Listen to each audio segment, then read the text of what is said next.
ধীরে ধীরে ভারতের ওপর থেকে নির্ভরতা কাটাচ্ছে বাংলাদেশ। এরই ধারাবাহিকতায় পাকিস্তানের কাছ থেকে 25,000 টন চিনি কিনেছে বাংলাদেশ।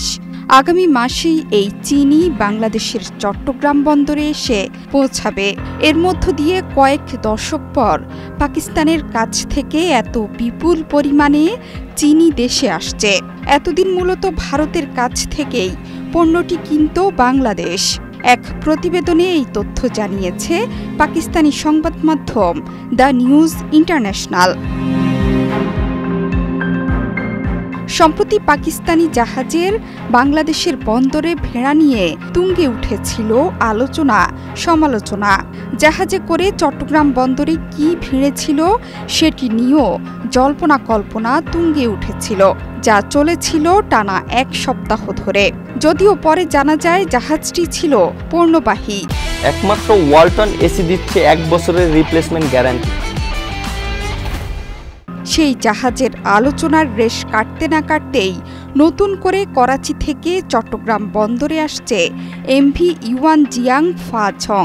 নতুন করে করাচি থেকে চট্টগ্রাম বন্দরে আসছে এমভি ইউয়ান জিয়াং ফা জং নামে আরও একটি জাহাজ।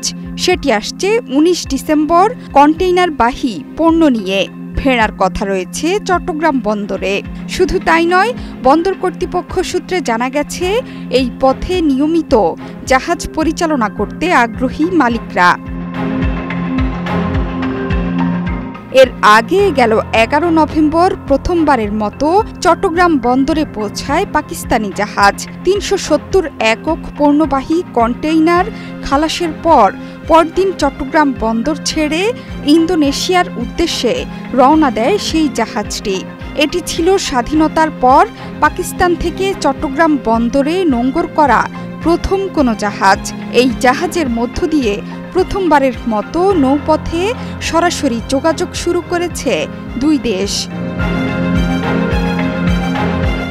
জানা গেছে এমভি ইউয়ান জিয়ান ফা ঝং নামের জাহাজটির প্রকৃত কন্টেইনার পরিবহন ক্ষমতা 2300টি।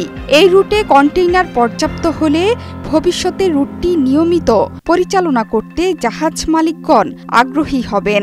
আগে পাকিস্তানের সঙ্গে সিঙ্গাপুর এবং কলম্বো বন্দরের মাধ্যমে বাংলাদেশের পণ্য আমদানি রপ্তানি হতো। নতুন রুটটি চালুর কারণে বাংলাদেশের আমদানি রপ্তানির ক্ষেত্রে নতুন দিগন্ত উন্মোচিত হলো।